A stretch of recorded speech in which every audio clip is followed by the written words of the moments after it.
श्रीमदानंदतीर्थ भगवत्पादाचार्य गुरुभ्यो नमः। हरि ओम। कल्याण बुधगात्राय कविदार्थप्रदायिने श्रीमद्वेंकटनाथाय श्रीनिवासाय ते नमः। हयग्रीव हयग्रीव हयग्रीवेदियो वदेत् तस्य निस्सरते वाणी रङ्गकन्या प्रवाहवत्। उग्रं वीरं महाविष्णुं ज्वलन्तं सर्वतोमुखं नृसिंहं भीषणं भद्रं मृत्युमृत्युं नमाम्यहम्। कृष्णाय वासुदेवाय हरये परमात्मने प्रणतक्लेशनाशाय गोविन्दाय नमो नमः। बुद्धिर्बलं यशोधैर्यं निर्भयत्वमरोगतामजाड्यं वाक्पटुत्वं च हनुमत्स्मरणात् भवेत्। अभ्रमं बन्धरहितं अजडं विमलं सदा आनन्दतीर्थमतुलं भजे तापत्रयापहम्। चित्रैः पदैश्च गम्भीरैः वाक्यैर्माणैर्खण्डितैः गुरुभावं विजयन्ती पातिश्री जयतीर्थवाक्। तं वन्दे नृसिंहतीर्थनिलयं श्रीव्यासराट् पूजितं ध्यायन्तं मनसा नृसिंहशरणं श्रीपादराजं गुरुम्। अर्तिकल्पितकल्पोऽयं प्रत्यर्तिगजकेसरी श्रीव्यासतीर्थगुरुर्भूयात्। अस्मदिष्टार्थसिद्धये तपो विद्या विरक्त्यादि सद्गुणोकाकराणकं वादिराजगुरुन् वन्दे हयग्रीवपदाश्रयान्। भक्तानां मानसाम्भोजभाणवे कामधेनवे नमतां कल्पतरवे धीन्द्रगुरवे नमः। भावबोधकृतं सेवे रघुत्तममहागुरुम् इच्छिष्य चिष्य चिष्याद्याः टिप्पण्याचार्यसंहिताः कुशाग्रमतये भानुद्युतये वादिवीतये आराधित श्रीपतये श्री सुधीन्द्रयतये नमः। पूज्याय राघवेन्द्राय सत्यधर्मरताय च भजतां कल्पवृक्षाय नमतां कामधेनवे। तपस्वाध्याय शुश्रूषा कृष्णभोजारतं मुनिं विश्वेशमिष्टदं वन्दे परिव्राट् चक्रवर्तिनम्। आपादमौलिपर्यन्तं गुरूणामाकृतिं स्मरेत् तेन विघ्नाः प्रणश्यन्ति सिद्ध्यन्ति च मनोरथाः। श्री गुरुभ्यो नमः। हरि ओम।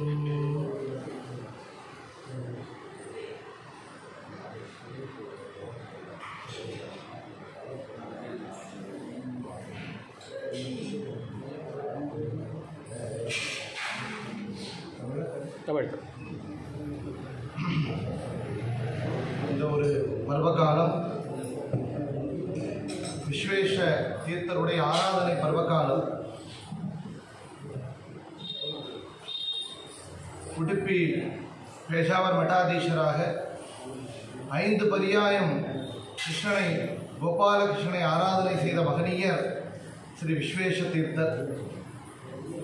விஸ்வேஷ தீர்த்தரை பற்றி முதல்ல புரிஞ்சுக்கணும் அப்படின்னா அவருடைய பரம்பரையை பற்றி பார்க்கணும். முக்கிய பிராணரே 3ஆவதாக அவதரிச்சிருக்கார் இந்த கலியுகத்திலே ஆனந்த தீர்த்த பகவத்பாதாச்சாரியராக. प्रथमो हनुमान नाम द्वितीयो भीम एव च पूर्ण प्रज्ञ तृतीयस्तु भगवत कार्य साधकः. அந்த முக்கிய பிராணர் 3 அவதாரங்களை எடுத்திருக்கார். பிரதமோ ஹனுமான் நாமன் திரேதாயுகத்திலே திரேதையிலே ரகுபதியை சேவமாடுவன் என்று வாதசுத ஹனுமந்த நிந்தனிசிதான் ராமச்சந்திரமூர்த்திக்கு சேவை செய்வதற்காக அவரே ஹனுமானாக அவதாரம் செய்கிறார். அதே முக்கிய பிராணர் துவாபர யுகத்திலே கிருஷ்ண பரமாத்மாவுக்கு சேவை செய்வதற்காக பீமசேனனாக அவதாரம் செய்கிறார். அவரே இந்த கலியுகத்திலே பாஜகக்ஷேத்திரத்திலே ஸ்ரீமன் மத்வாச்சாரியாராக அவதாரம் செய்கிறார்.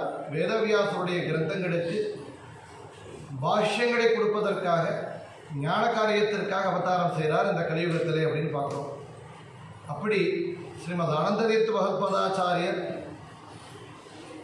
அனந்தேஸ்வர சன்னிதானத்தில் அவருடைய பூர்வாசிரம தாய் தந்தையர்கள் மத்தியேகப்பட்ட தம்பதிகள் செய்த அந்த தபஸு 12 வருஷ காலம் தபஸ் தீவிரைகி பயோ விரதமுகைகின்னு சுமத்வஜி மகாகாவியத்தில் வர்ணனை செய்திருக்கார். அப்பேற்பட்ட அந்த தபஸு செய்ததன் பலனாக அவருக்கு மகனாக அவதாரம் செய்கிறார்.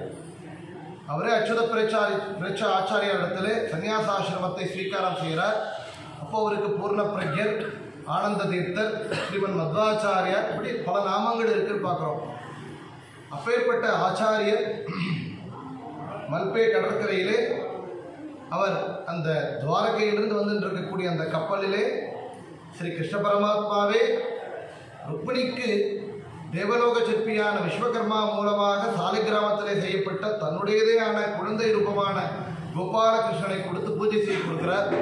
அப்படி ருக்மிணியே பூஜை செய்த கிருஷ்ண விக்கிரகம் அதற்கப்புறம் பீமசேனராலே அர்ஜுனனாலே பூஜை செய்யப்பட்டு அதுக்கப்புறம் அந்த விக்கிரகமானது இந்த கோபிச்சந்திர மலையிலே சேர்ந்து அந்த கோபிச்சந்திர மலையிலிருந்தே அந்த விக்கிரகத்தினோடு அந்த கப்பலில் ஆச்சாரியத்தில் வர்றது. அப்போது அந்த ஆச்சாரியர் அதை வந்து ரௌப்பிய பீட்டபுரத்திலே, அதாவது உடுப்பிங்கிற அந்த க்ஷேத்திரத்திலே பிரதிஷ்டை செய்கிறார். இதெல்லாம் நமக்கு தெரிஞ்சது தான். அந்த உடுப்பி க்ஷேத்திரத்தில் பிரதிஷ்டை செய்யும் போது ஆச்சாரியர் அந்த கோபாலகிருஷ்ணனை பூஜை செய்வதற்காக 8 மடங்களை நிர்மாணம் செய்கிறார். 8 மடங்கள். அந்த ஒவ்வொரு மடத்திற்கும் ஒவ்வொரு மடமும் அந்த கிராமத்தில் இருந்தது. பக்கத்தில் உடுப்பி சுற்றி இருக்கக்கூடிய அந்த கிராமங்களில் அந்த மடங்கள் இருந்தது. அந்த கிராமத்தினுடைய பெயரினாலே இந்த மடங்களும் அழைக்கப்பட்டது. பேஜாவர மடம் அப்படிங்கிறது அந்த மடத்திற்கு 8 பால சன்னியாசிகள், ஒவ்வொரு மடத்திற்கும் ஒவ்வொரு பால சன்னியாசிகளை நியமனம் செய்கிறார். பால சன்னியாசிகள்னா பிரம்மச்சாரிகளாக இருக்கக்கூடிய குழந்தைகளுக்கு அந்த சன்னியாச தீட்சை. அப்படி 8 சிஷ்யர்களை அங்கே சன்னியாச தீட்சை கொடுத்து பீட்டாதீசராக அமர்த்துறார். அப்படி ஆச்சாரியர் அமர்த்திய அந்த 8 மடங்கள் அப்படிங்கிறது அக்ஷோபிய பேஜாவர மடம். அதற்கு முதல் பீட்டாதீசர்னா அதோக்ஷஜ தீர்த்தரும். அவருக்கு முதல் பீட்டாதீசர். அவருக்கு ஆச்சாரியர் கொடுத்திருக்கக்கூடிய சம்ஸ்தான பூஜா விக்கிரகம்னா ஸ்ரீபூ சமேத விட்டலா. பேஜாவர மடத்திற்கு கொடுத்திருக்கக்கூடிய விட்டலா, அது அஜவிட்டலா அப்படின்னு அந்த விட்டலுக்கு பெயர், அந்த நாமம். அதே போல பரிமார மடா அப்படின்னு அந்த பரிமார மடத்திற்கு ரிஷிகேஷ தீர்த்தர் முதல் பீட்டாதீசர்னா ரிஷிகேஷ தீர்த்தர். அவரே இருக்கிறதுலேயே பெரியவரும் கூட. இந்த 8 மடங்களிலே இருக்கிற ரொம்ப சீனியாரிட்டியார்னா ரிஷிகேஷ தீர்த்தருக்குன்னு சொல்லப்பட்டிருக்கு. அப்படி ரிஷிகேஷ தீர்த்தருக்கு பரிமார மடத்திற்கு முதல் பீட்டாதீசர். அவருக்கு கொடுத்துருக்கக்கூடிய விக்கிரகம்னா சீதா லக்ஷ்மண சமேத கோதண்டராம மூர்த்தியை சம்ஸ்தான பூஜா விக்கிரகமாக கொடுக்கிறார். அதற்கப்புறமாக அதவாறு மடத்திற்கு நரசிம்ம தீர்த்தர் முதல் பீட்டாதீசர். அதற்கு கொடுத்திருக்கக்கூடிய விக்கிரகம்னா காளிங்க மர்தன கிருஷ்ணா, சதுர்புஜம், 4 புஜங்களுடைய குடிங்க காளிங்க மர்தன கிருஷ்ணா. அதுக்கப்புறம் புத்திகே மட்டம்ங்கிறது மடத்திற்கு முதல் சிஷ்யர் அப்படின்னா முதல் பீட்டாதீசர் உபேந்திர தீர்த்தர். அந்த உபேந்திர தீர்த்தருக்கு புத்திகே மடத்திற்காக ருக்மிணி சத்யபாமா சமேத விட்டலா, இந்த விட்டலை விக்கிரகத்தை கொடுத்திருக்கார் ஆச்சாரியர். அதற்கப்புறமாக 5வது மடம் தான் சோதே மடம். அந்த சோதே மடத்திற்கு ஆச்சாரியருடைய பூர்வாசிரம தமையனார், தம்பியாகணும், அவரே விஷ்ணு தீர்த்தர். அந்த விஷ்ணு தீர்த்தரே முதல் பீட்டாதீசர். அந்த விஷ்ணு தீர்த்தருக்கு பூமராக சுவாமியை கொடுக்கிறார். இன்றைக்கும் என்ன விசேஷம்னா மேல்பதிரையில் இன்றைக்கும் ஆச்சாரியர் அதிருஷ்யரானப்புறம் அதிருஷ்ய ரூபத்திலே அனந்தேஸ்வர சன்னிதானத்தில் இருக்கார். கண்ணுக்கு படாமல் இருக்கார். திருஷ்யமாக, அதாவது கண்ணுக்கு படப்படி மேல்பதிரையில் இருக்கார். கண்ணுக்கு படப்படினா நம்ம யோகியதை இல்லை, வாதிராஜர் போய் தரிசனம் செய்திருக்கார். அப்போது அங்கே மேல்பதிரையிலே இன்றைக்கும் வாசம் செய்கிறார் ஆச்சாரியர். அப்படின்னா அவருடைய பூர்வாசிரம தம்பி விஷ்ணு தீர்த்தர், அவரே சன்னியாசாசிரமம் கொடுத்து பீட்டாதீசர். சோதே மடத்தினுடைய முதல் பீட்டாதீசர்னா விஷ்ணு தீர்த்தர். அவர் இன்றைக்கும் சுப்பிரமணியத்தில் இருக்கக்கூடிய குமார பர்வதத்தில் இன்றைக்கும் தபம் செய்துன்னு இருக்கார். எதற்கு அப்படின்னா கலியுகம் ஆரம்பித்து 36,000 வருஷம் வரும்போது இந்த சாஸ்திரங்கள் ஞானமெல்லாம் ஹீனமாகக்கூடிய ஒரு நிலைமை வரும்போது ஆச்சாரியர் எல்லா சர்வமூல கிரந்தங்களையும் தாமர தகத்தில் எழுதி அங்கே கத்திலாங்கிற இடத்துல கிணற்றிலே வச்சிருக்கார், பூமிக்கடியில். அங்கிருந்து விஷ்ணு தீர்த்தர் அந்த குமார பர்வதத்திலிருந்து இறங்கி வந்து அந்த சாஸ்திரங்களை மீண்டும் பிரச்சாரம் செய்வார்ங்கிறத ரிஷிகேஷ தீர்த்தருடைய சம்பிரதாய பద్ధதி. அந்த கிரந்தங்கள் இதெல்லாம் சொல்லப்பட்டு விசேஷமாக சொல்கிறார். நிறைய விஷயங்கள் வாதிராஜர் எல்லாருமே அவங்களுடைய சரித்திரத்தெல்லாம் கேட்குறோம். அதெல்லாம் ஏன்னால் விஷ்ணு தீர்த்தரை வாதிராஜர் போய் தரிசனம் செய்திருக்கார் பிரபா பர்வத்தில் போய். அப்போ அவரே கொடுத்த ஹயக்ரீவ பூஜா விக்கிரகம் இன்னைக்கு சோதே மடத்தில் இருக்கு. விஷ்ணு தீர்த்தரை வாதிராஜர் போய் பார்த்துருக்கு. இதெல்லாம் நம்மளால சொல்ல முடியாது, ஆனால் ஞானிகள் கண்ட காட்சி அது ரெக்கார்டு அது எல்லாமே. அப்படி 6வது மடம் அப்படின்னா காணியூர் மடம். அந்த காணியூர் மடத்திற்கு ராமதீர்த்தங்கிற முதல் பீட்டாதீசர். அந்த ராமதீர்த்தருக்கு காணியூர் மடக்கு யோக நரசிம்மர் விக்கிரகத்தை சம்ஸ்தான விக்கிரகமாக கொடுக்கிறார். 7வதாக ஷிரூர் மட்டத்திற்கு முதல் சிஷ்யர் அப்படின்னா முதல் பீட்டாதீசர் வாமன தீர்த்தரும். அந்த வாமன தீர்த்தருக்கு ஷிரூர் மட்டத்திற்கு கொடுத்த சம்ஸ்தான விக்கிரகம்னா அதுவும் ஸ்ரீபூ சமேத விட்டலா. முதலே ஸ்ரீபூ சமேத விட்டலா பார்த்தோம் இங்கே பேஜாவர் மடத்திற்கு. அதனால் இந்த வாமன தீர்த்தருக்கு கொடுத்ததுனால வாமன விட்டலா அப்படின்னு அதற்கு பெயர் உண்டு அப்படின்னு சொல்கிறார். அடுத்து 8வது மடம் அப்படின்னா கிருஷ்ணாபுர மடம். அந்த கிருஷ்ணாபுர மடத்திற்கு ஆச்சாரியர் முதல் பீட்டாதீஷர் அமர்த்தினதுன்னா ஜனார்தன தீர்த்தரும். அந்த ஜனார்தன தீர்த்தருக்கு கொடுத்த சம்ஸ்தான விக்கிரகம்னா காளியவர்தன கிருஷ்ணா. ஆக 8 மடங்களை ஆச்சாரியர் நிர்மாணம் செய்து அஷ்டமடத்திற்கும் பால்ய சன்னியாசிகளை பீட்டாதீஷராக அமர வைத்து அவங்களுக்கான சம்ஸ்தான பூஜா விக்கிரகங்களையும் ஆச்சாரியர் தன்னுடைய கற்கமலத்தினாலேயே செய்து கொடுத்துருக்கார். இதுதான் விசேஷம். அப்படி அந்த அஷ்டமடங்கள்லையும் என்ன பண்ணணும் அப்படின்னா ரொட்டேஷன் பேசிஸில், அதாவது ஒவ்வொருவரும் 2 மாதம் பூஜை செய்யணும் அப்படின்னு ஆச்சாரியர் அந்த சம்பிரதாயத்தை உருவாக்குறார். 2 மாதம் பூஜை செய்யணும்னா 2 மாதம்னா ஒருவர் பூஜை செய்ததுக்கப்புறம் 14 மாதம் கழித்து இன்னொருத்தருக்கு மீண்டும் அதே பூஜை செய்யக்கூடிய அந்த சைக்கிள் வரும், ரொட்டேஷனில் வரும், அந்த சுழற்சி வரும். ஆனால் என்ன ஆனதுன்னா 14 மாதம்னா அந்த காலத்தில் 700 வருஷம் முன்னால் என்ன எப்படி இருக்கும், பாத யாத்திரையாகவே போகணும். அங்கிருந்து பரியாயம் முடிச்சுட்ட அப்புறம் அடுத்த பரியாயத்திற்கு சித்தமாகணும், அதற்கான தயார் செய்யணும்.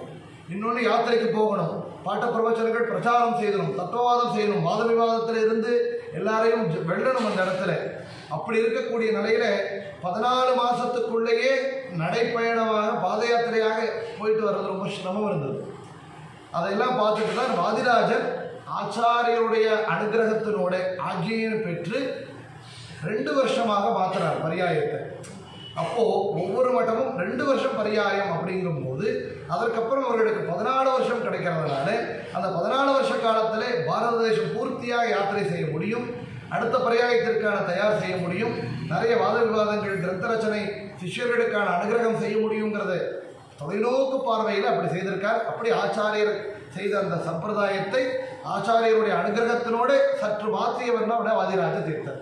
இதெல்லாம் அந்த பேக்ரவுண்டு கொஞ்சம் எல்லாருக்கும் தெரிஞ்சவங்களுக்காக சொல்லலை, தெரியாதவங்களுக்காக விஷயத்திற்காக சொல்லும். அப்படி ஆச்சாரியர் காலத்திலே கிராமமாக இருந்த இந்த மட்டங்கள் எல்லாம் வாதிராஜருடைய காலத்திலே ரத வீதியிலே 8 மட்டங்களையும் கொண்டு வர்றார்.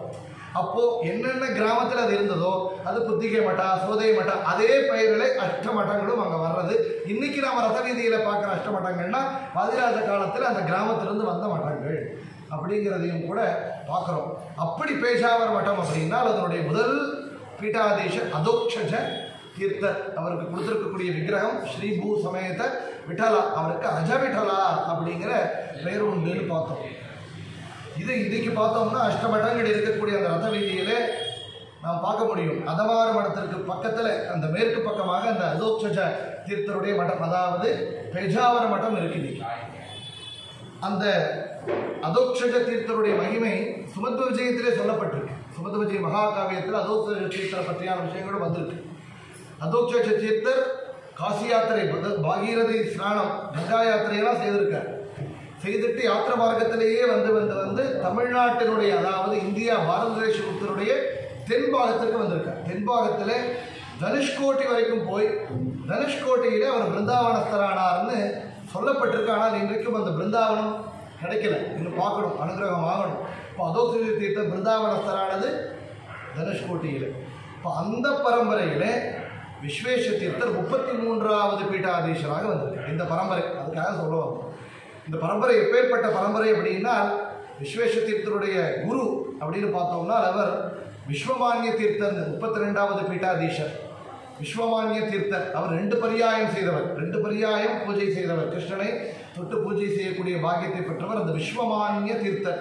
இந்த விஸ்வமானிய தீர்த்தருடைய சிஷ்யராக வரவர் விஸ்வேஷ தீர்த்தர். இந்த பேஜாவர் மட்டம் அப்படின்னா அந்த 32 பேரை இப்போ பார்க்கக்கூடிய நேரம் இல்லை, ஒரு மணி நேரத்தில் சில விஷயங்களை சொல்ல வேண்டியிருக்கு. அந்த பரம்பரை அப்படின்னா அதோக்ஷஜ தீர்த்தரை பார்த்தோம். அந்த அதோக்ஷஜ தீர்த்தர் பரம்பரையிலேயே 6வது பீட்டாதீஷர், அதாவது ஆச்சாரியரிலிருந்து பேஜாவர் மடத்தில் வரக்கூடிய 6வது பீட்டாதீஷர் அப்படின்னா விஜயத்வஜ தீர்த்தர். அதாவது பேஜாவர் மடத்திலே ஒரு முக்கியமான ஸ்தானம் விஜயத்வஜ தீர்த்தருக்கு உண்டு. ஏன்னால் அவருடைய மூல பிருந்தாவனம் கன்ம தீர்த்தத்தில் இருக்கு. உடுப்பியிலிருந்து பக்கத்தில் இருக்கு கன்ம தீர்த்தம்ங்கிற அந்த ஸ்தலம். அந்த கன்ம தீர்த்தத்தில் ஆச்சாரியர் ஒரு சாதுர்மாசியம் அனுஷ்டானம் செய்தார்ங்கிறது சரித்திரத்தில் இருக்கு. ஆனந்த தீர்த்த பகவத்பாதாச்சாரியர் ஒரு சாதுர்மாசியத்தை கன்ம தீர்த்தத்தில் செய்கிறார். அந்த கன்ம தீர்த்தத்தில் இந்த விஜயத்வஜ தீர்த்தருடைய மகிமை என்னென்னால் அவர் விசேஷமாக பாரத தேசம் பூர்த்தியாக 2 முறை யாத்திரை செய்தவர். அந்த காலத்தில் சாமானியமாக ஒரு தடவை போயிட்டு வர்றது பெரிய விஷயம். ஏன்னால் நடைப்பயணமாக இங்கிருந்து கிளம்பினால், உடுப்பிலிருந்து கிளம்பினோம்னால் அப்படியே பத்ரி வரைக்கும் போயிட்டு வரணும். இந்த பக்கம் வங்காளதேசம் வரைக்கும் போகணும். அந்த பக்கம் அங்கே குஜராத்னா அந்த துவாரகை அந்த பராந்தி வரைக்கும் போகணும். இந்த பக்கம் கன்னியாகுமரி வரைக்கும் வரணும். கன்னியாகுமரி, திருவனந்தபுரம் அப்படி போகணும்.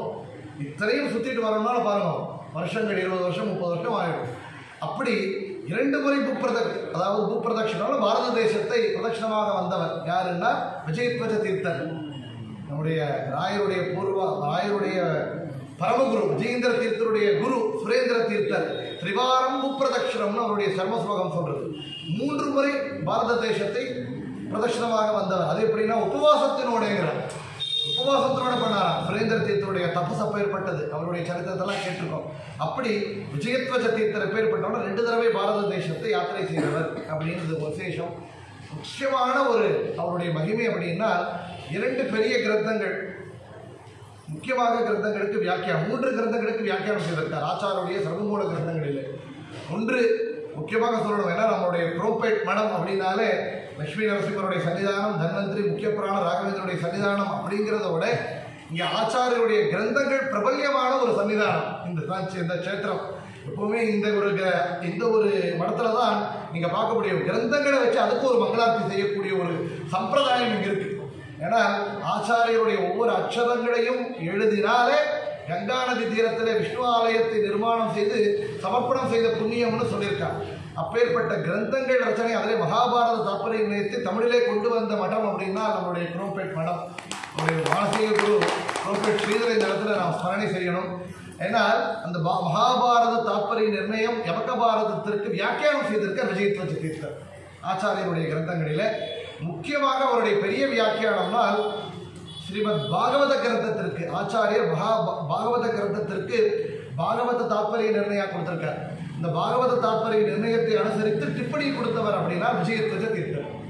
அதற்கப்புறமாக பாகவத கிரந்தத்திற்கு டிப்பணி கொடுத்தவர்கள், வியாக்கியானம் கொடுத்தவர்கள் அப்படின்னா உத்தராதி மடத்தினுடைய சத்திய தர்ம தீர்த்தர், ராகவேந்திர காலத்திலே சமகாலத்தில் இருந்த யதுபத்தியாச்சாரியார் யாதவாரியார், அதுக்கப்புறம் ஸ்ரீ பிதரகள்ளி ஸ்ரீனிவாச தீர்த்தர், அவங்களால நிறைய பங்கெடுப்பு கொடுத்துருக்காங்க. அவங்க எல்லாருமே கூட விஜயத்வஜ தீர்த்தருடைய கிரந்தத்தை கோட் பண்றா, அதில் ஸ்தோத்திரம் பண்ணியிருக்காங்க. விஜயத்வஜ தீர்த்தரை ஸ்தோத்திரம் செய்திருக்கான்னு சொல்லப்பட்டிருக்கு. முக்கியமாக ஸ்ரீபாதராஜர் விஜயத்வஜ தீர்த்தர் மேலே எழுதிய ஸ்தோத்திரம் பிரசித்தமாக இருக்கு. அப்போ பாருங்க, விஜயத்வஜ தீர்த்தருடைய ஸ்தானம் எப்பேற்பட்ட ஞானம் அவருக்கு இருந்திருக்குங்கிறது தெரிகிறது. அவருடைய ஒரே ஒரு மகிமையை சொல்றேன்னா, அந்த பரம்பரை எப்பேற்பட்டதுங்கிறதுனால விஜயத்வஜ தீர்த்தர் எடுத்துருக்கோம். அவருடைய பரம்பரை விஜயத்வஜ தீர்த்தர் கண்ப தீர்த்தத்திலேயே வாசம் செய்கிறார். அந்த கண்ப தீர்த்தத்தில் இருக்கக்கூடிய விருட்சத்தில் இருந்துன்னு அந்த கிரந்தங்களை எழுதணும் அப்படிங்கும் போது இந்த காற்று அசையும் போது அந்த கிரந்தங்களுடைய இலைகள் எல்லாம் அப்படி ஆடுறது, சில சத்தம் வரும்.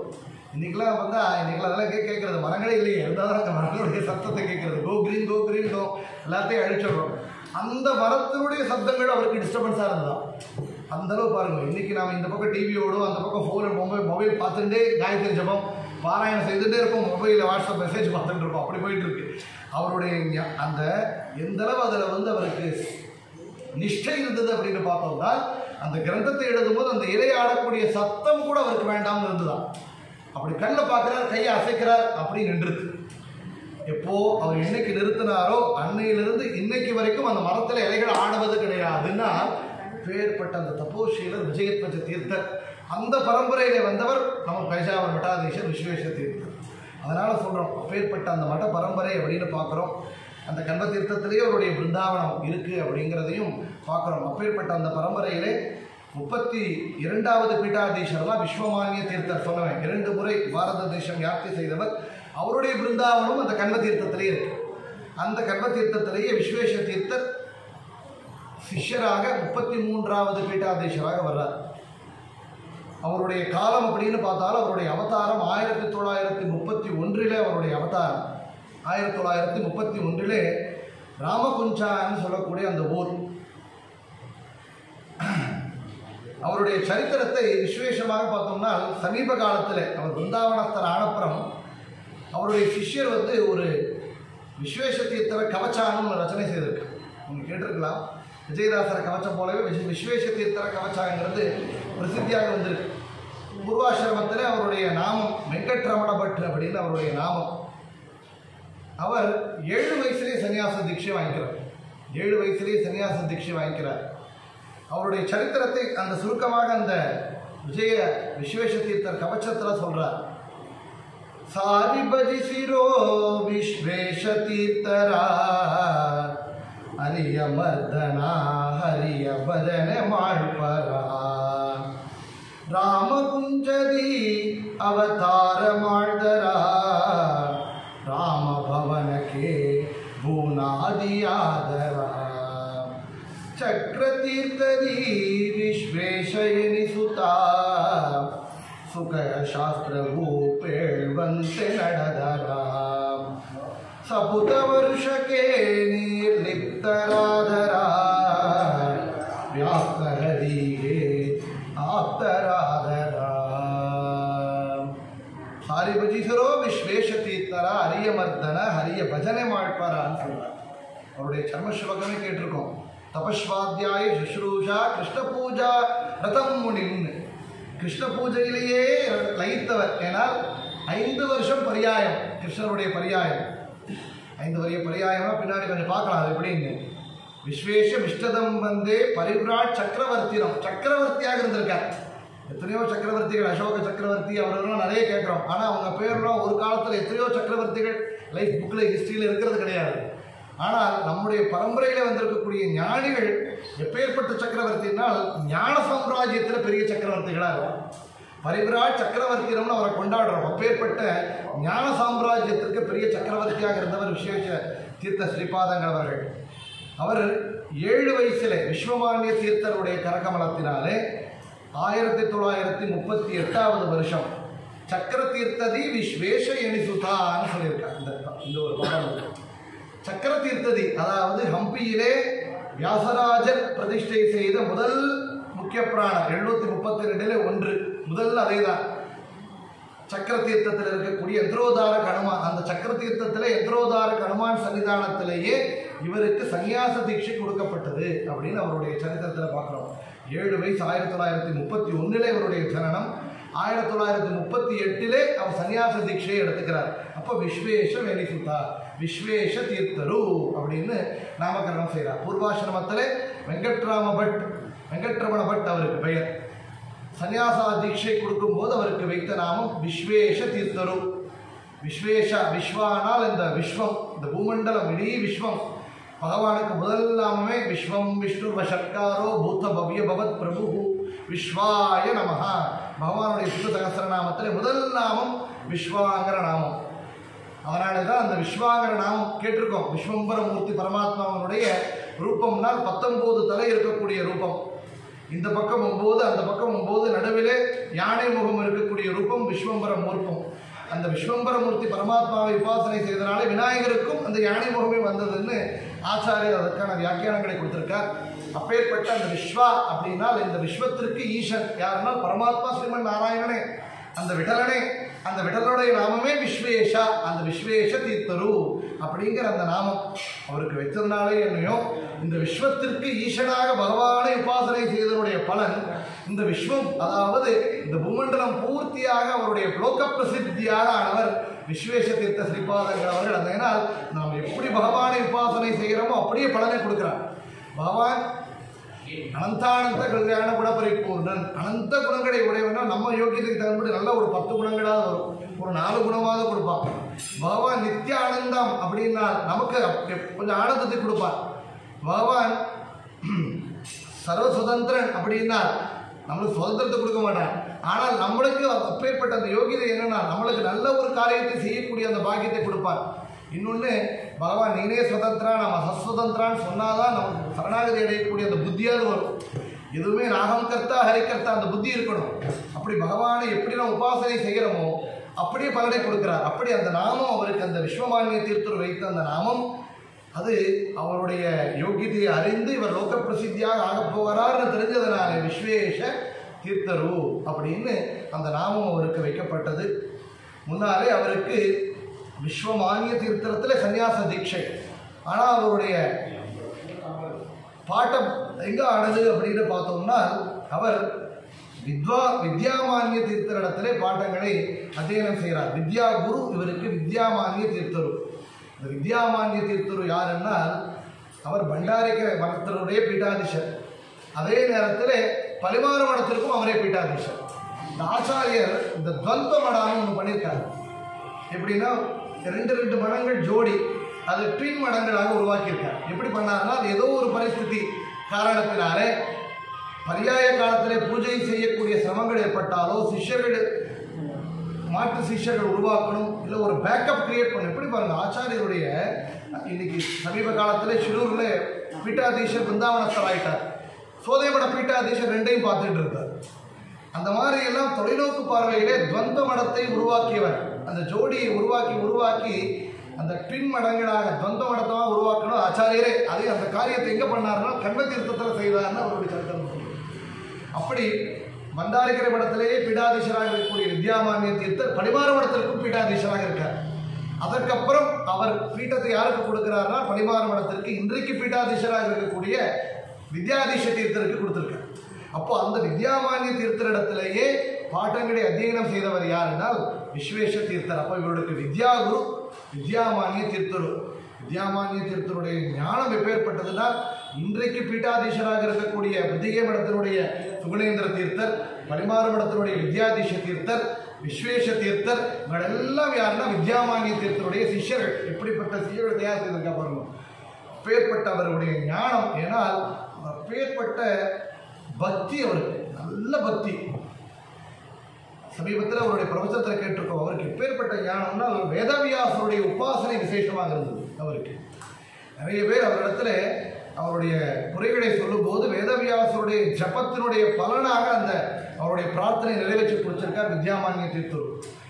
இந்த அஷ்டமடங்கள் இருக்கக்கூடிய பீட்டாதீசர்கள் மாத்திரம்தான் கிருஷ்ணருக்கு பூஜை செய்ய முடியும். பண்டாரிக்கரை மட்டம்லாம் வராது, இந்த பரியாய கிரமத்தில் வராது.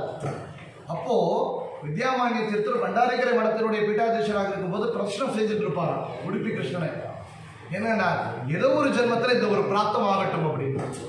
எப்பேற்பட்ட பாக்கியம் பாருங்க, அவர் செய்த அந்த சாதனை, அந்த பிரதட்சணம், அதே அவர் வித்யாமான்ய தீர்த்தரை பரிமார மடத்திற்கும் பீட்டாதீசராக இருக்கும்படியாகி அப்பவே அவர் அந்த கிருஷ்ணனுக்கு பரியாயத்தில் பூஜை செய்யக்கூடிய பாக்கியத்தை பகவான் அனுகிரகம் செய்திருக்காருங்கிறதை கூட பார்க்குறோம்னா அவருடைய அந்த பக்தி, அந்த பக்திக்கான ஸ்ரத்தைக்கான பலனை பகவான் எப்படி கொடுத்துருக்கான்னு பார்க்குறோம். அப்பேற்பட்ட அந்த வித்யாமான்யர் இடத்துல பாட்டங்களை அத்தியனம் செய்தவர் விஸ்வேஷ தீர்த்தர்.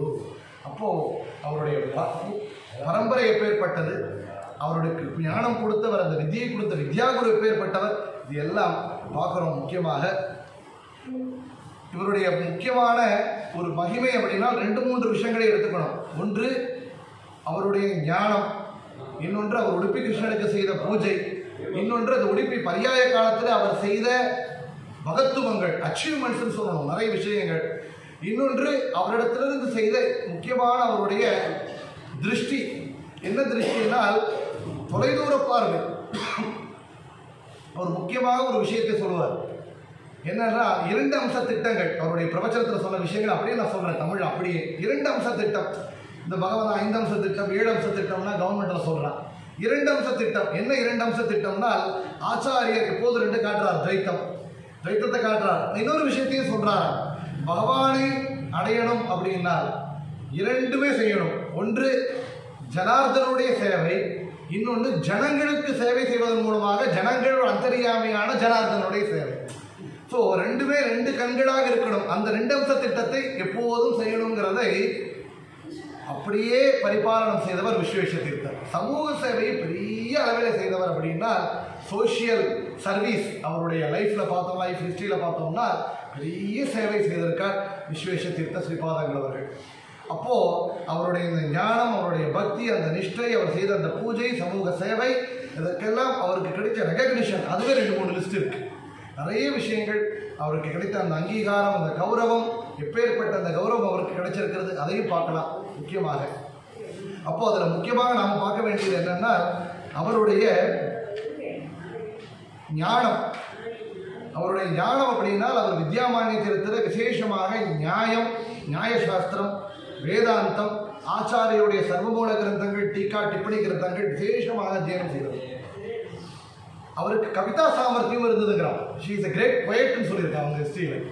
அந்த கவிதா சாமர்த்தியம் இருந்ததுனாலே சமஸ்கிருதத்திலே கவிதை எழுதக்கூடிய சாமர்த்தியம் இருந்திருக்கு அவருக்கு, விஸ்வேஷ தீர்த்தருக்கு. அதனாலே அவர் சம்பாவிஜயா அப்படின்னு ஒரு கிரந்தத்தை எழுதியிருக்கார். கவிதை ரூபமாக காவியமாக ஒரு கிரந்தத்தை வந்து சம்பாவிஜயாங்கிற கிரந்தத்தை போய் ஒரு கவிதை ரூபமாக கொடுத்துருக்காருன்னு சொல்லி கேட்குறோம். ஏன்னா ராகவேந்திரனுடைய சரித்திரத்தை கேட்குறோம், பூர்வ பரமகுருகளான விஜயேந்திர தீர்த்தருக்கு எப்பேற்பட்ட சாமர்த்தியம் இருந்ததுன்னு கேட்குறோம்.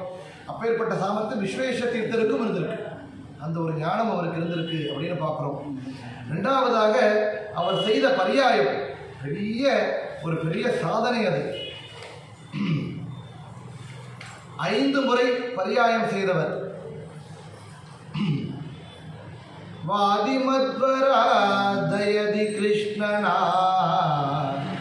5 ಬಾರಿ ಪರ್ಯಾಯ ಮಾಡಿದರ ವ್ಯಾಸರಾಯರ ಅನುಸರಿಸಿ ನಡೆದರ ದೇಶ ಸೇವೆಯ ಈಶ ಸೇವೆಯೆಂದರ ನೀಲವರ್ಣನ ಒಲುಮೆ ಪಡೆಯಲು நீலாவரதோள் கோபாலனை வாழ்தரா.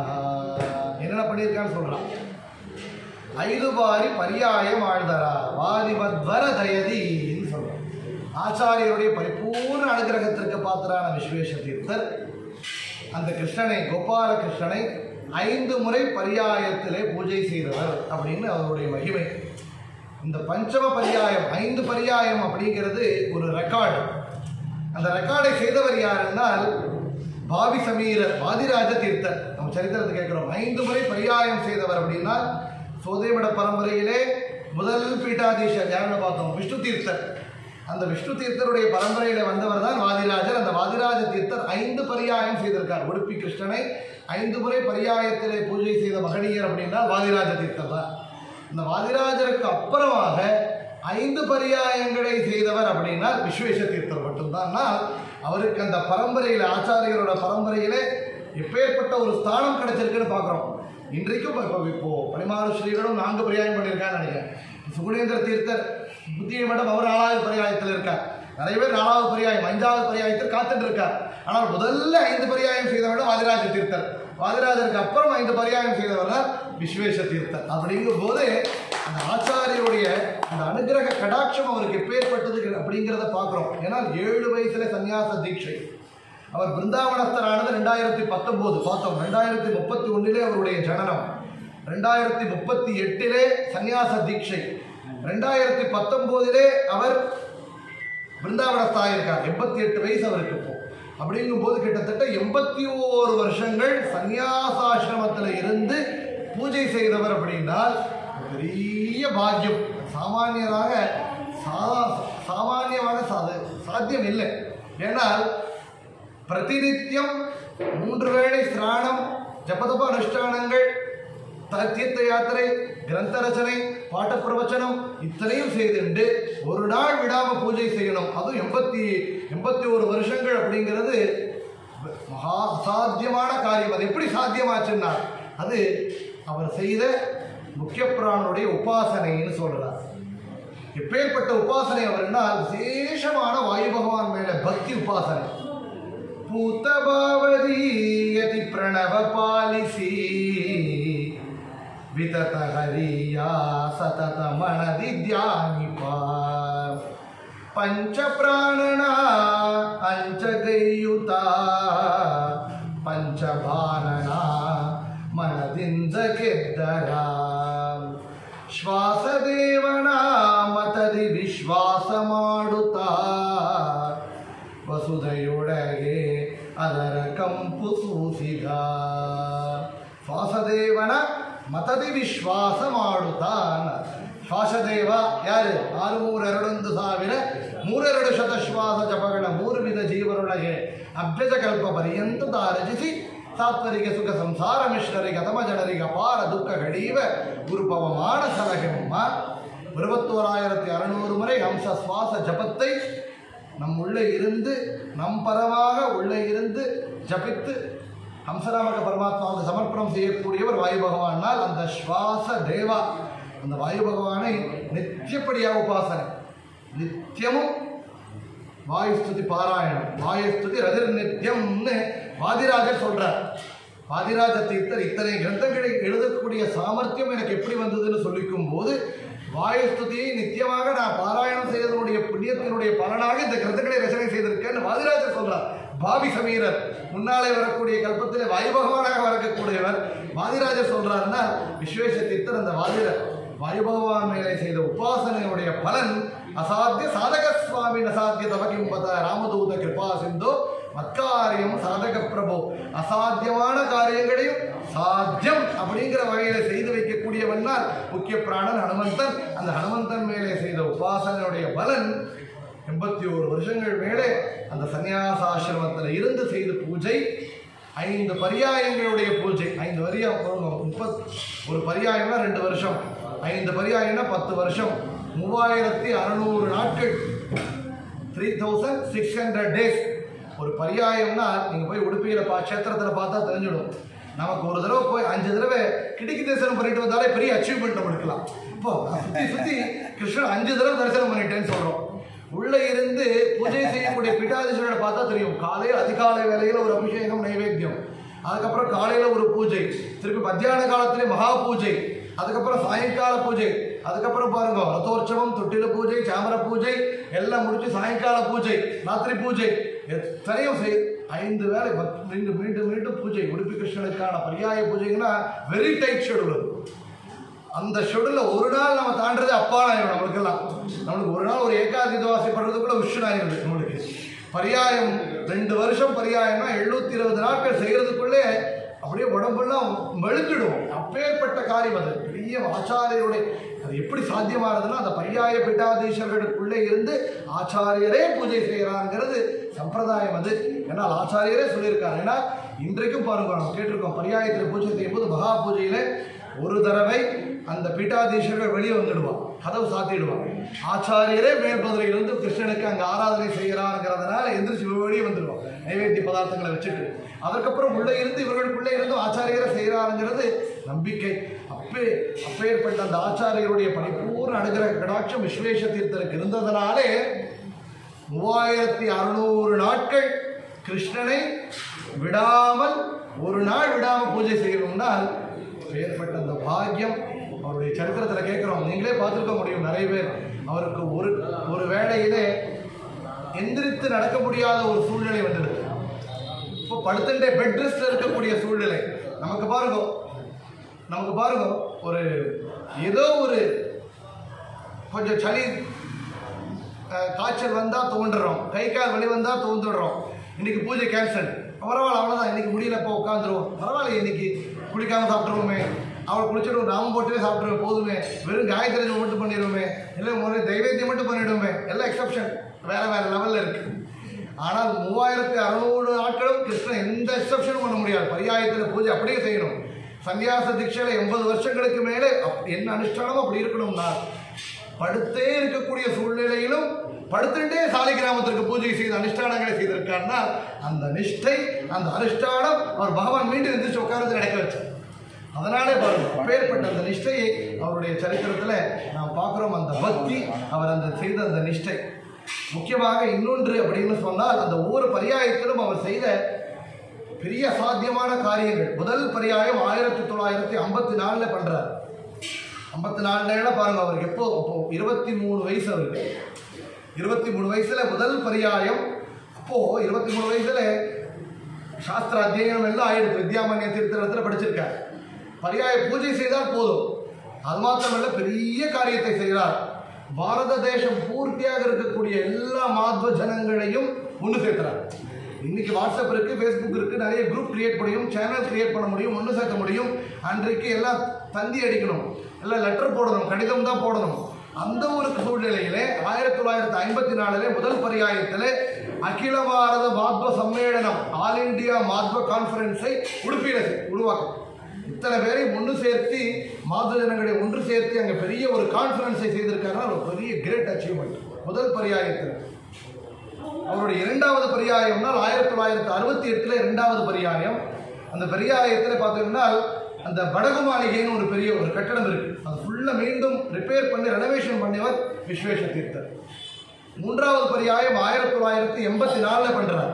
1984 அப்போது இந்த கிருஷ்ணதாமான்னு ஒரு பெரிய இன்னைக்கு மண்டபம் இருக்குது, உடுப்பியில் பார்க்க முடியும். அந்த கிருஷ்ணதாமாங்கிற அந்த ஹால் அப்போ நிர்மாணம் பண்ணது விஸ்வேஷ தீர்த்தர் தான். அந்த 3வது பரியாயத்தில் 5வது பரியாயம்னா சமீப காலத்தில் அவருடைய பரியாயம் 2016 2018 5வது பரியாயத்தை செய்திருக்கார். எப்பேற்பட்ட ஒரு மகிமைன்னா, ஒரு பக்கம் பரியாய கிருஷ்ணனுக்கு பூஜை, இன்னொரு பக்கம் கிரந்தங்கள் ரச்சனை. எப்படின்னா கிரந்தங்கள் ரச்சனைனா பெரிய வித்யாபீட்டத்தை நிர்மாணம் செய்கிறார். 1956 அவருக்கு எவ்வளோ வயசு? அப்போ வெறும் 18 வயசு. நான் முதல்ல 23 வயசுன்னு சொல்லிட்டேன். 38 54 வெறும் 16 வயசு அவருக்கு. முதல் பரியாயம் 16 வயசுல முதல் பரியாயம் செய்கிறார். 56 கிட்டத்தட்ட 18 வயசுல வித்யாபீட்டத்தை நிர்மாணம் செய்கிறார். பெங்களூரிலே பூர்ணப்பிரக்ய வித்யாபீட்ட நிர்மாணம் இன்றைக்கும் 63 வருஷங்களுக்கு மேலே அதில் விசேஷமாக நூற்றுக்கணக்கான எத்தனையோ சுதா பண்டிதர்களை உருவாக்கி கொடுக்கக்கூடிய பெரிய வித்யாபீட்டம்னா பூர்ணப்பிரக்ய வித்யாபீட்டம். இன்றைக்கு பெங்களூரில் இருக்கக்கூடிய வித்யாபீட்டத்தை உருவாக்கியவர் விஸ்வேஷ தீர்த்தர். எவ்வளோ சின்ன வயசுல எப்பேற்பட்ட காரியம் பாருங்க. சாமான்யமாக ஆச்சாரியருடைய சரித்திரத்தை கேட்கும்போது சொல்லுங்க, அசாத்தியமான காரியங்களை செய்யணும்னால், கிரந்தங்களை ரச்சனை ஆகணும்னால் அது சாமானியராக முடியாது. அது ருஜுகணஸ்தர்களாக தான் இருக்கணும். ருஜுகணஸ்தர் 100 பேரில் யாரோ வந்தால் தான் முடியும். அதனாலே தான் ஆச்சாரியருக்கு அப்புறமாக பெரிய கிரந்தங்களை, நிறைய கிரந்தங்களை கொடுத்தவர் தான் வாதிராஜர். ஏன்னால் பாவி சமீரா, வாயு பதவிக்கு வரக்கூடியவர், பிரம்ம பதவிக்கு வரக்கூடியவர், அவர் நிறைய கிரந்தங்களை கொடுத்திருக்கார். அப்படி மற்றவர்களெல்லாம் தம்முடைய யோகியதைக்கு தகுந்தபடி காரியங்களை செய்யணும்னாலும் கூட, அசாத்தியமான காரியங்களை செய்யணும்னால் ஆச்சாரியருடைய அனுகிரகம் இருந்தால் தான் சாத்தியம். அப்படி முக்கியப்புறாவுடைய அனுகிரகத்திற்கு பாத்திரானவர் பார்க்குறோம். இன்னைக்கு கேட்குறோம், 38 நியாயசுதா மங்களம் செய்தவர், 38 பேட்ச், 38 பேட்சஸுக்கு நியாயசுதா மங்களம் செய்து அவர் மூலமாக இத்தனை பெரிய பண்டிதர்கள் வெளியே வந்திருக்காங்கன்னா பேர்பட்ட சாதனை. கேட்குறோம், விஜயேந்திர தீர்த்தருக்கு வியாசராஜர் செய்து வைத்த பாட்டம் கேட்கும்போது 6 முறை சர்வமூல கிரந்தங்கள், 9 முறை நியாயசுதா பாட்டம் ஒரு சிஷ்யருக்கு பண்ணியிருக்கார் வியாசராஜர். விஷ்ணு தீர்த்தருக்குன்னு சொல்லி கேட்கிறோம். அவரே விஷ்ணு தீர்த்தரே விஜயேந்திர தீர்த்தராக வர்றார். இங்கே விஸ்வேஷ தீர்த்தருடைய சரித்திரத்தை பார்க்கும்போது பூர்ணப்பிரக்ய வித்யாபீட்டத்தில் 38 நியாயசுதா மங்களம் செய்தவர் அப்படிங்கிறது ஒரு பெரிய பெரிய கின்னஸ் ரெக்கார்டில் சொல்லணும். அப்பேற்பட்ட பெரிய காரியங்களை செய்தவர் அப்படின்னு பார்க்குறோம். அந்த வித்யாபீட்டத்திலிருந்து எத்தனையோ பண்டிதர்களை உருவாக்குறது மாத்திரம் இல்லை, நிறைய கிரந்தங்கள் வெளிப்படுத்து, நிறைய கிரந்தங்களுடைய ரிலீஸ் ஆகிருக்கு. இவருடைய மார்கதர்ஷனத்தின் மூலமாக நிறைய இங்கிலீஷில் வந்திருக்கு. நியாயசுதாதி கிரந்தங்களில் கன்னடத்தில், சமஸ்கிருதங்களிலே, வெவ்வேறு மொழிகளிலே கிரந்தங்கள் வந்திருக்குன்னா விஸ்வேஷ தீர்த்தருடைய பெரிய ஒரு பங்களிப்பு அங்கே இருக்குது அப்படின்னு பார்க்குறோம். 2வது நம்ம சொன்னோம், என்ன நம்ம சொன்னோம், வியாசராயர் அனுசரிசி நடகரா தேச சேவைய ஈஷ சேவை என்கிறார். ஒன்று ஜனங்களுடைய சேவை, ஜனார்தனுடைய சேவை, ரெண்டும் 2 கண்களாக பார்த்தாரணும். வியாசராயர் அனுசரிசின்னா எப்படி? ஏன்னா வியாசராஜர் செய்த பெரிய காரியங்கள்னால் ஒன்று நித்தியப்படியாக கோபாலகிருஷ்ணனுடைய பூஜை, தாத்பரிய சந்திரிகா, நியாயாமிர்தா, தர்க்கதாண்டவ போன்ற கிரந்தங்கள், பெரிய பெரிய கிரந்தங்கள். சாமானியருக்கான யந்திரோதார கணவ ஸ்தோத்திரம், கிருத்தமாலிகா ஸ்தோத்திரம், ஸ்ரீனிவாச ஸ்தோத்திரம், சின்ன சின்ன ஸ்தோத்திர கிரந்தங்கள். பாமரர்களுக்கு கன்னடங்களே ஸ்ரீகிருஷ்ணா முத்திரையிலே கிருத்திகள். தான் மட்டும் இல்லை, தனக்கப்புறமாக கனகதாசர், புரந்தாசர் மூலமாக அவங்களுக்கு அங்கீதம் கொடுத்து பிரச்சாரம். இன்னொன்று கிருஷ்ணதேவராயர் போன்ற ராஜாக்களுக்கு ராஜகுருவாக இருந்து மார்கதர்ஷனம். பாரத தேசம் பூர்த்தியாக யாத்திரை செய்து அங்கங்கே முக்கிய புராணர் 732 முக்கிய புராணருடைய பிரதிஷ்டை. எவ்வளோ நேரம் இருந்திருக்கணும் வியாசராஜருக்கு. அப்பேற்பட்ட வியாசராஜரை அனுசரித்து காரியங்களை செய்தவர். என்றால் இன்றைக்கு இருக்கக்கூடிய கவர்மெண்ட்ல இருந்து முன்னால் இருந்த கவர்மெண்ட் வரைக்கும் எல்லாத்துக்கும் இருந்து மார்கதர்சனம் கொடுத்தவர் பேஜாவர ஸ்ரீகள் விஸ்வேஷ தீர்த்த ஸ்ரீபாதங்கள் அவர்கள் சொல்லணும். ஏன்னா நம்முடைய பிரதான் மந்திரியான திரு மோடிஜி அவர்களுக்கு கூட விசேஷமான அட்வைசராக இருந்து, டிவோஷனல் அட்வைசர், டிவைன் அந்த பவரை கொடுத்தவர் யாருன்னால் பேஜாவர ஸ்ரீகள் விஸ்வேஷ தீர்த்த ஸ்ரீபாதங்கள் அவர்கள்னு கண்டிப்பாக சொல்லணும். அப்பேற்பட்ட பெரிய மார்க்க தரிசனத்தை கொடுத்தவர். இன்னொன்று அவருடைய பெரிய காரியம் அப்படின்னால் சேவையிலே 2வது பெரிய சேவையினால் அகில பாரத மாத்வ மகாமண்டலி உருவாக்கினார்னு பார்த்தோம். அது மாத்திரம் இல்லாமல் அதனுடைய பிரான்ச்சஸ், இன்னைக்கு பேஜாவர் மட்டம் இருக்கக்கூடிய பிரான்ச்சஸ் பார்த்தீங்கன்னா நிறைய இருக்கு. ஹரித்வாரில் போனால் இருக்குது, மதுரையில் போனால் இருக்குது, இங்கே திருவனந்தபுரத்து அங்கே கன்னியாகுமரியில் போனா இருக்கு, உடுப்பியில் திருப்பதி போனா இருக்கு. எங்கெங்கெல்லாம் க்ஷேத்திரங்கள் உண்டோ அந்த க்ஷேத்திரங்கள் எல்லாம் போகக்கூடிய யாத்திரிகர்களுக்கு தங்கக்கூடிய வசதியுடன் மடியாக நாம் ஏதோ சாப்பிடணும் அப்படின்னா, சுத்தமாக சாப்பிடணும்னா, அனுஷ்டானம் செய்யணும்னா, அதற்கு அவர் செய்த பெரிய சேவைனா அவர் உருவாக்கிய இந்த மடங்கள், எல்லா க்ஷேத்திரங்களிலும் உருவாக்கிய மடங்கள் ஒன்று.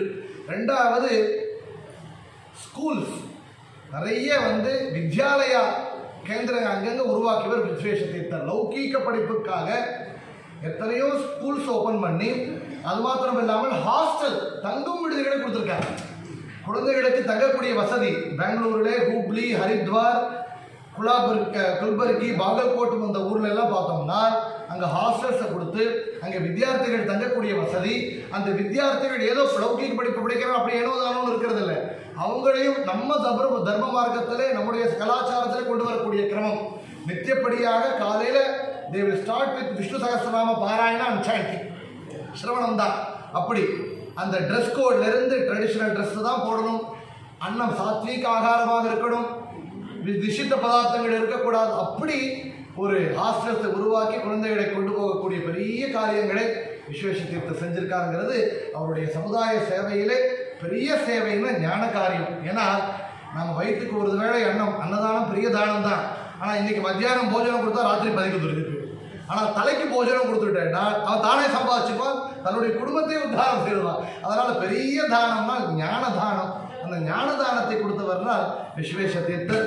அதனால இன்றைக்கும் பார்த்தோம்னா நிறைய இது கல்வி எஜுகேஷன்ல, இன்னொன்று நிறைய புவர் பீப்புளுக்கு, நிறைய ஏழ்மையில் இருக்கக்கூடிய ஜனங்களுக்கெல்லாம் மெடிக்கேஷன், ஆயுர்வேதிக் காலேஜ் உருவாக்கியிருக்கார், ப்ரீ யூனிவர்சிட்டி உருவாக்கியிருக்கார், நிறைய மெடிக்கல் கேம்ப் நடத்தி வச்சிருக்கார். இதுக்கே தெரியும், சுனாமி காலத்தில் சொல்லிட்டு இருந்தார் சார், சுனாமி காலத்தில் எத்தனையோ உதவிகள், பூகம்பம் வந்த நேரத்தில் குஜராத்தில் அத்தபாந்தியத்தில் உதவிகள் நிறைய செய்தவர். அப்படின்னா விஸ்வேஷதீர்த்தருடைய சமூக சேவை, ஜனார்தன சேவை, பூஜை மூலமாக, கிரந்த ரச்சனை மூலமாக ஜனங்களுடைய சேவை. அவர் அந்தரியாமியாக இருக்கக்கூடிய விஸ்வநாமக்க பரமாத்மா, விஸ்வவியாப்தன், அவனை உபாசனை செய்து அந்த சேவையை செய்திருக்கார் அப்படின்னு பார்க்குறோம். இன்னொன்று அவர் செய்த சேவையினால் கோ சேவை. அவருடைய கிருதியில பார்த்தோம், நீலவர்ணன ஒருமை படையிலு நீலாவரதோள் கோ பாலனை வாழ்ந்தார். நீலாவரா கோஷாலை அவருடைய சிஷ்யர் விஸ்வ பிரசன்ன தீர்த்தர், தற்போதைய பீட்டாதீஷர், சாதுர்மாசம் செய்தவர். அவருக்கு கொடுத்த பெரிய ஒரு பொறுப்புனால் நீலாவர கோசாலை. இன்றைக்கும் ஆயிரக்கணக்கான கோ பசுக்களை சம்ரட்சணை செய்யக்கூடிய ஒரு பெரிய கோஷாலை நிர்மாணம்னால் அவருடையது. அதாவது எல்லோருக்கும் ஒரு உண்டியலை கொடுத்து தினப்படியாக நீ அதில் 25 பைசா போடுப்பா, 10 பைசா போடு. அப்பெல்லாம் 5 பைசா, இப்பெல்லாம் வர்றதில்லை. 10 பைசாவிலிருந்து 20 பைசாவிலிருந்து 50 பைசாவிலிருந்து என்ன முடியுதோ அவரவர்களுக்கான ஒரு எவ்வளவு யதாசக்தி அந்த உண்டியலை கொடுத்து அதிலிருந்து ஒரு சம்ரட்சணை, கோஹத்யாவிற்கு எதிரான பிரச்சாரத்தை பிரதானமாக செய்தவர் தான் விஸ்வேஷதீர்த்தர். அது நம்முடைய இந்து மத சனாதன தர்மத்தில் முக்கியமான ஒரு பெரிய சேவையாக செய்திருக்கான்னு பார்க்குறோம். அதே போல இந்து மதத்திற்கே, மாத்வ சம்பிரதாயத்திற்கு மாத்திரம் இல்லை, இந்து மதத்திற்கும் ஒரு பெரிய ஒரு முன்னோடியாக இருந்தவர்கள் விஸ்வ இந்து பரிஷத்திலே முக்கியமான ஸ்தானத்தை அவர் வங்கம் வகித்து உண்ணாவிரதம், உபவாசம் இருந்திருக்கார். ராம ஜென்ம பூமியிலே ராமனுக்கான ஆலயம் வரணும் அப்படிங்கிற விஷயத்திலே சமரச பேச்சுவார்த்தையிலே முக்கியமாக இவரும் பங்களிப்பு, டெல்லியில் போய் பேசி உண்ணாவிரதம் இருந்து பிரச்சாரம் செய்து அதற்கான விசேஷமான ஜப அனுஷ்டானங்களையும் செய்து ராமர் அங்கே வரணும், ராம ஆலயத்தை உருவாக்கணும் அப்படின்னு பெரிய தபு செய்தவர்கள் விஸ்வேஷதீர்த்த ஸ்ரீபாதங்கள் அவர்கள். அவர் செய்த ராம ஜென்ம பூமி காரியம் ஒரு பெரிய காரியம், நாம் ஸ்மரணை செய்ய வேண்டியது. இதில் ஒரு முக்கியமான விஷயத்தை பார்க்குறோம். வாதிராஜருடைய சரித்திரத்தில் பார்த்தோம்னா அவர் 5 பரியாயம் செய்தான்னு பார்த்தோம். ஒரு பரியாயத்தை தன்னுடைய சிஷ்யனுக்காக விட்டு கொடுத்தாராம் வாதிராஜர். ஏன்னால் முன்னாலே அவர் பரியாயம் செய்ய முடியாதுன்னு தெரிஞ்சு வாதிராஜர் என்ன பண்ணாலும் அந்த பரியாயத்தை தான் சோதையிலே திரிவிக்ரம ஆலயத்தில் செய்தாராம். செய்து தன்னுடைய சிஷ்யனை உடுப்பி கிருஷ்ணனுக்கு பூஜை செய்ய வைத்தார்னு. விஸ்வேஷதீர்த்தர் என்ன பண்ணார்னா 5 பரியாயங்களை செய்தார். தன்னுடைய சிஷ்யரான விஸ்வபிரசன்ன தீர்த்தர் இத்தனை நாள் செய்த அந்த சேவைக்கு பலனாக தான் இத்தனை காரியங்களை செய்து வந்த ராமஜென்மபூமியில் ராம பிரதிஷ்டை தன்னுடைய சிஷ்யருக்கு கொடுத்துட்டு பிருந்தாவனஸ்தரானார்னு பார்க்கும்போது அவர் தன்னுடைய சிஷ்யர் மேல செய்த காருண்யம், அந்த அங்கீகாரம், அந்த அனுகிரகம் தெரிகிறது நம்மளுக்கு. பாருங்க எப்படி அப்பேற்பட்ட அனுகிரகம் அவர் சிஷ்யனுக்கு கொடுத்துருக்காரு பார்க்குறோம். அதனாலே பார்த்தோம்னா அவருக்கு கிடைத்த அனுகிரகம்னா நம்முடைய இந்தியாவிலே பாரத தேசத்திலே செகண்ட் ஹையஸ்ட் சிவிலியன் அவார்டு அப்படின்னா பத்மவிபூஷன். பத்மவிபூஷன் அவார்டை நம்முடைய பாரத பிரதமர் மோடிஜி அவர்கள் ரெக்கமெண்ட் பண்ணி அவருக்கு 2020 அவருடைய சிஷ்யர் விஸ்வ பிரசன்ன தீர்த்தர் தற்போது பீட்டாதீஷர் அதை ஸ்வீகாரம் செய்திருக்கார். பத்மவிபூஷன் அவார்டு விருது அவருக்கு கிடைச்சிருக்கு. இதை விட பெரிய விஷயம்னா யாருக்கும் சாமானிய சன்னியாசிகளுக்கோ பீட்டாதீஷர்களுக்கோ கிடைக்காது இன்னொரு பெரிய கௌரவம் அப்படின்னா அவருடைய பிருந்தாவனஸ்தர் ஆகும்போது அவருக்கு செய்த அந்த காரியங்கள் எல்லாம் கேட்குறோம். உடுப்பியில் அவர் அவர் தன்னுடைய தேக தியாகம் பேசக்கூடாது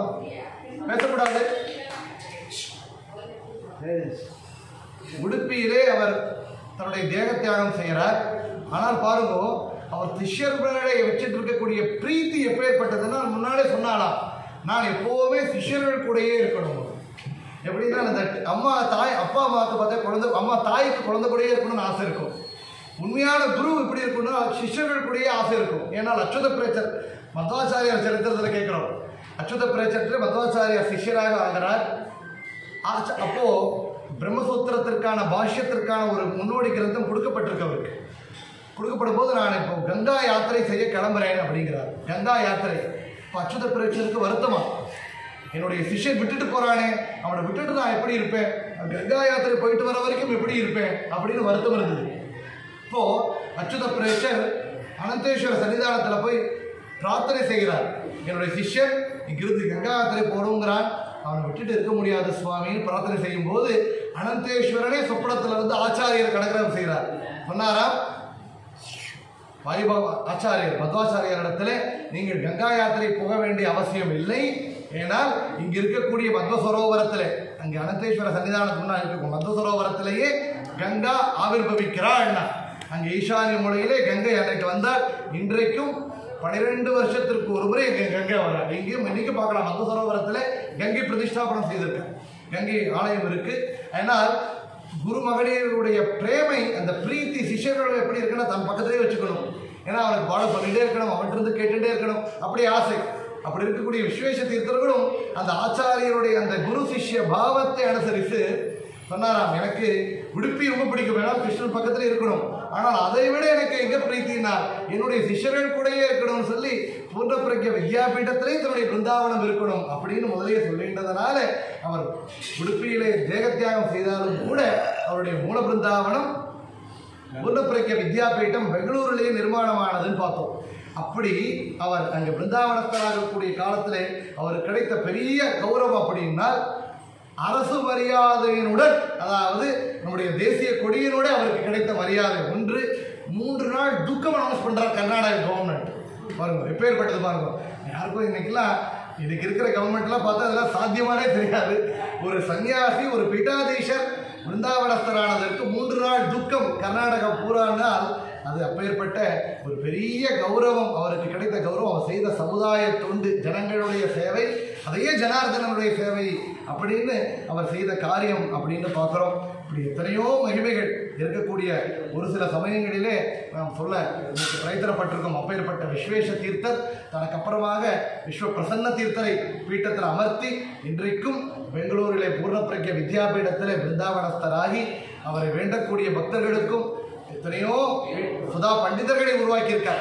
அதனால அவருடைய ஸ்மரணை நமக்கும் இருக்கணும். ஏன்னா முக்கிய புராண விசேஷ உபாசனை பலம், கோபாலகிருஷ்ணனை 5 பரியாயம் பூஜை செய்த பலன், 80 வருஷங்களுக்கு மேல சன்னியாச தீட்சையில இருந்து ஆச்சாரியர் கரகபலத்தினாலே கொடுக்கப்பட்ட அந்த அஜ விட்டலனுக்கு பூஜை செய்த அந்த உபாசனை பலன், அதை எல்லாம் அவரை வேண்டக்கூடிய பக்தர்களுக்கு அந்த பலனை கொடுத்து அனுகிரகம் செய்கிறார்னு சொல்லி அவருடைய சரித்திரத்தில் கேட்கிறோம். தபஸ்வாத்தியாய சுஷ்ரூஷா கிருஷ்ண பூஜா ரதம் முனிம் விஸ்வேஷம் இஷ்டதம் வந்தே பரிவுராட் சக்கரவர்த்தினம் அப்படின்னு சொல்லி அவருக்கு யதுகுல சக்கரவர்த்தி என்று பட்டம், அவருக்கான அவருக்கு பெரிய பட்டம் யதுகுல சக்கரவர்த்தின்னு. அவருடைய சமகாலத்திலே இருக்கக்கூடிய அந்த யதிகளிடத்திலே சக்கரவர்த்தியாக இருந்தவர். கேட்கிறோம் ஸ்ரீபாதராஜாவை கடைசிருக்கிறோம், ஸ்ரீபாதங்களவர்களுக்கெல்லாம் ராஜான்னு. அவர் காலத்தில்.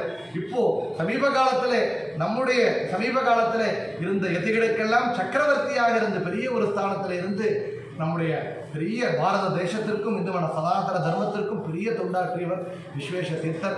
அவருடைய ஆராதனை இன்று அது மார்கசீர்ஷ மாச சுக்லபட்ச திருத்தீயை சௌரமானப்படி சந்திரமானப்படி நமக்கு இப்போ புஷ்ய மாதம் வந்திருக்கு. புஷ்ய மாச சுக்லபட்ச திருத்தீயை இன்றைக்கு விசேஷமாக நம்முடைய குரோம்பேட் லட்சுமி நரசிம்ம தன்வந்திரி முக்கிய புராண ராகவேந்தருடைய சன்னிதானத்தில் காலையில் விசேஷமாக அபிஷேக ஆராதனை, பிரவச்சனம், பண்டிதருடைய பிரவச்சனம், அலங்கார பந்தி எல்லாம் நடந்திருக்கு.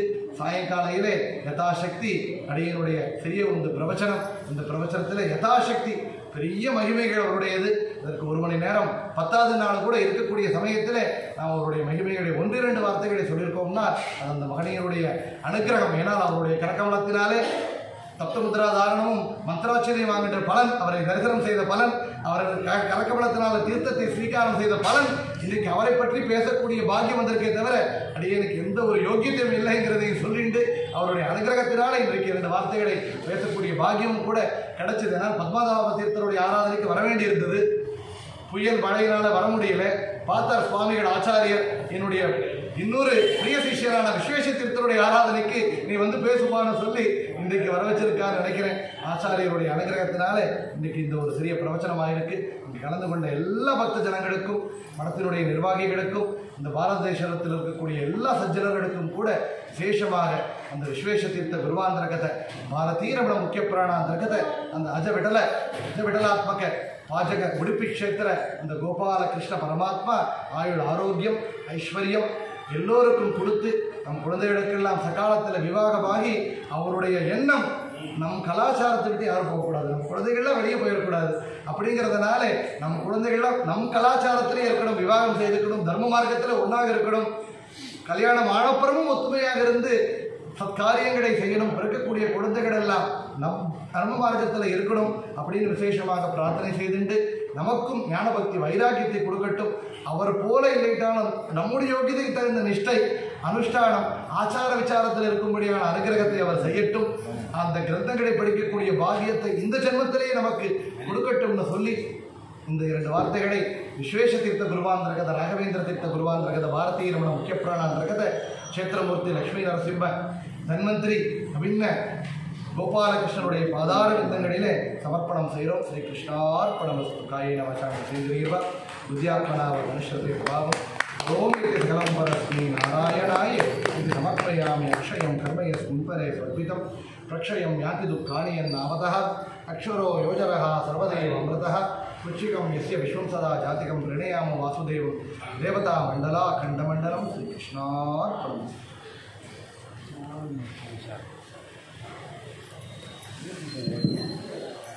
எல்லாருக்கும் நமஸ்காரம். ஒரு நிமிஷம் அப்படியே உட்காந்து.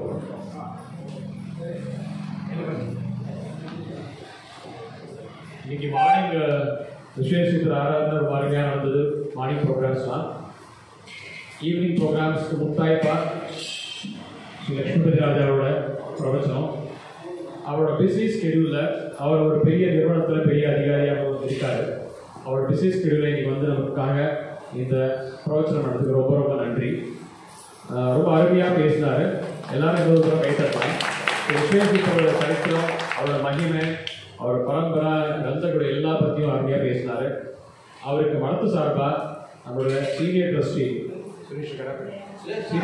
சுரேஷ் அவர்கள் அவருக்கு மனத்து சார்பாக மரியாதை செய்வார். வாங்க சுரேஷ்.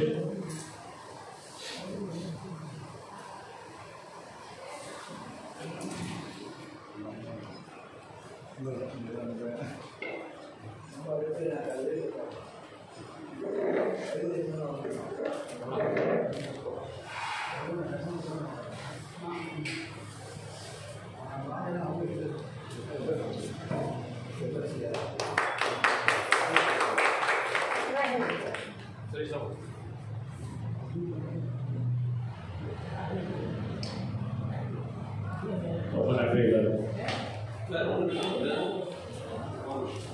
ஆச்சாரம் பேசுவார். 5 minutes.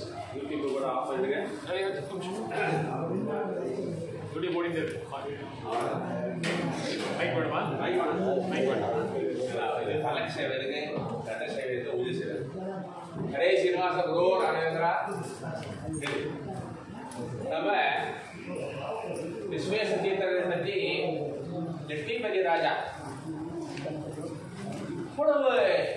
இவ்வளவு விஷயத்தை அவர் சொல்லியிருக்கிறாருன்னா கிட்டத்தட்ட 1 month 2 month எல்லாரையும் கேட்டு எல்லாரையும் விசாரித்து ரொம்ப ரொம்ப சிரமப்பட்டிருக்காரு என்ன சொல்றது. ஏன்னா விஸ்வேஸ்வர தீர்த்தர் விஷாவர்மணத்தை பற்றி இதுவரைக்கும் நமக்கு அவ்வளவா தெரியல. தத்துவாத கேலண்டர் பார்த்தாலே சரி, விஸ்வேஸ்வர தீர்த்தர் ஆராதனை அவருடைய சர்வஸ்வரூபமோட சரி. அவர் எத்தனை வருஷம் பீடத்தில் இருந்தாரு, அவருடைய குரு யாரு, சிஷ்யர் யாரு, அஷ்டமடங்களை பத்தி சொல்லி இருக்கிறார். அஷ்டமடங்கள் நீங்க உடுப்பி போனா கூட இவ்வளவு விஷயத்தை கேட்க முடியாது. நேரா உடுப்பி போனோம், கிருஷ்ண தரிசனம் பண்றோம், அங்க சாமி பூஜை நடக்குது, வந்துடும். ஆனா இவ்வளவு விஷயத்தையும் கிட்டத்தட்ட 6.25 to 7.5 1 மணி நேரம் 1.25 மணி நேரம் அவர் சொல்லி இருக்கிறாருன்னா நீங்க அவருக்கு கேட்க சொல்லணும். அவர் பேரே ராஜா. அவர் பேர் லட்சுமிபதி ராஜா. ஆனா ராஜா மாரி சொல்லிருக்காரு கதையை. விஸ்வேஸ்வர தீர்த்தரை பற்றி அவர் ராஜா மாரி சொல்லியிருக்காரு. இவ்வளவு கிரந்தங்கள், சுதா பண்டிதர்கள் கிரந்தங்கள் அவர் சொல்ற மாதிரி காசி போறோம், ராமேஸ்வரம் போறோம், பாகல்கோட்டு போறோம், இதெல்லாம் போனா மடிக்கு சொன்னார் பாருங்க. கடைசியில மடிப்பு சாதம் வேணுமே, கங்காரம் பண்ணணும், கங்கா ஸ்நானம் பண்றோம், இது பண்றோம், நதி ஸ்நானம் பண்றோம். அங்கெல்லாம் நீங்க சொல்ற மாதிரி காசிலே இருக்கு. காசிலே நாங்க போயிருக்கும் போது உடுப்பி மடம் இருந்தது, ஹரித்வார்ல உடுப்பி மடம் இருந்தது. ஹரித்வார்ல எங்க போய் நீங்க நதி ஸ்நானம் பண்ணி சங்கமம் பண்ணி எங்க போய் தீர்த்த பிரசாதம் எடுப்பீங்க? அதுக்கு மூல காரணம் விஸ்வேஸ்வர தீர்த்தருடைய சீனிவாசங்கிறவர்கள் அநேக இடத்துல கிருஷ்ண ராகவேந்திர மடங்கு பேர் அநேக மடங்களை ஏற்படுத்தி இருக்கிறாரு. அதே மாதிரி அயோத்தி டச் பண்ணாரு. அயோத்தியில கும்பாபிஷேகம் ஆன போது விஸ்வேஸ்வர தீர்த்தருடைய இருக்கக்கூடிய பீடாதிபதி நல்லா பாருங்க, நின்று கொண்டே 3 hours கும்பாபிஷேக டைம்ல நாங்களே என்ன பண்றோம், கும்பாபிஷேகம் பண்ணும்போது உட்கார்ந்து மூலையில நின்று கொண்டே அவருடைய குருவை வேண்டி பாராயணம் செஞ்சு கொண்டே இருந்தார். எல்லா பிரைம் மினிஸ்டர்களும் நிற்கிறாங்க, பெரிய பெரிய ஆளுங்கள்லாம் நிற்கிறாங்க. ஆனா யோகிநாத் அதெல்லாம் கூட பார்த்தோம். ஆனா இவர் மாத்திரம் அந்த ராமஜென்ம அவர் எல்லாம் கதையில சொல்லிட்டாரு. இந்த ராமஜென்ம பூமி வரத்துக்கு விசேஷமாக பாடுபட்டாரு அயோத்தியில என்று சொல்லி அவருடைய சத்திரத்தை இன்னும் கதை இன்னும் ஒரு 1/2 மணி நேரம் முடிச்சுட்டாரேன்னு இருக்கிறேன். மங்களாய் போச்சுன்னு இருக்குது. இவ்வளவு விஷயங்களா கண்ம தீர்த்தம், விஜயபஞ்ச தீர்த்தர், வித்யாவாந்த தீர்த்தர், அஷ்டமடங்களை சொல்றாரு. கிருஷ்ணாபரா, அப்புறம் சோதே மடம், கிருஷ்ணாபரா, காணியூர், சிறூர் மடம், அவங்களெல்லாம் எப்படி இருந்தாங்க, பீடாதிபதி யாரு, எந்த பீடாதிபதினு நமக்கு பேரே தெரியாது. வெளிமா மடமாலும் சரி அவருடைய பேரு கூட சொன்னார். அப்படிலாம் ஒரு லட்சுமிபதி ராஜா விசேஷமாக சொல்லி இந்த இப்பதான் ஆராதனை முடிஞ்சுது. ஒரு பிரவச்சனம் பண்ண முடியாதான் ஆராதனை மங்களம் ஆயிடுச்சு.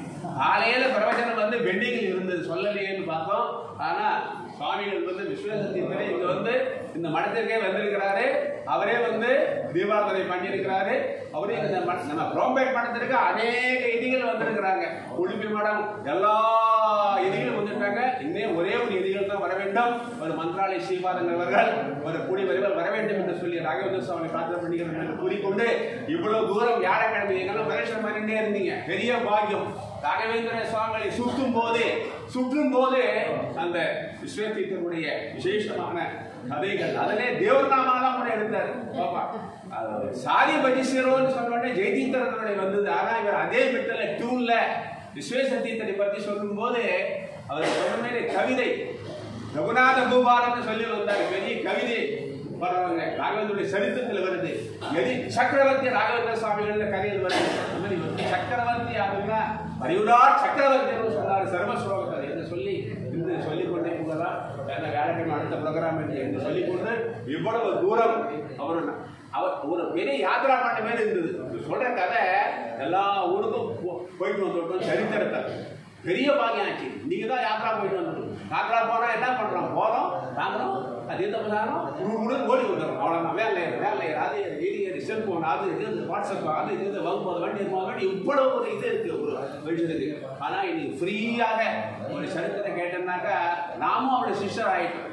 விஸ்வேசத்தீர்த்தருடைய நாங்களும் அவருடைய சிஷ்யராயிட்டோம். அவர் அநேக சிஷ்யரே இன்னைக்கு எல்லாரும் கேட்டதால அவருடைய சிஷ்யராயிட்டோம் சொல்லிக்கொண்டு லட்சுமிபதி ராஜாவுக்கு மேலும் மேலும் இன்னும் நிறைய அவர் குஞ்சுமேடு பற்றி சொல்லியிருக்காரு தெரியுங்களா. நான் அவரை கேட்டேன், குஞ்சமேடு ராகவேந்திர சுவாமிகளை பற்றி இதே மாதிரி யூடியூப்ல ரொம்ப நல்லா சொன்னாரு. நான் யாரும் முதல்ல தெரியல, அவர்தான் சொன்னாரு லட்சுமிபதி ராஜா புரோகிராம் மடத்தில் வந்திருக்காருன்னு சொல்லி. அதே மாதிரி லட்சுமிபதி ராஜா சீனிவாச கல்யாணம் சொன்னார். இப்போ போன வருஷம் 2024 வந்து சீனிவாச கல்யாணம் பண்ணி வைத்தார். ஆனால் மேலும் மேலும் அவருக்கு நிறைய சரித்திரங்கள் சொல்ல வேண்டும். இதேமாரி சரித்திரங்கள் சொன்னாதான் நம்மளால் போகணும்னு ஒரு இன்ட்ரெஸ்ட் இருக்கும். இதெல்லாம் சரித்திரம் சொன்னது பெரிய பாக்கியம் என்று சொல்லிக்கொண்டு அவர் விஸ்வேசதீர்த்த குரு அந்தர்கத வரதீரமண ஸ்ரீ முக்தபுராணா அந்தர்கத அந்த கோபாலகிருஷ்ண சுவாமிகளை பிரார்த்தனை பண்ணி அவருடைய குருவை வித்யாமந்திரத்தை பிரார்த்தனை பண்ணி கொண்டு ஸ்ரீ கிருஷ்ணார்ப்பணமஸ்து. ஹரே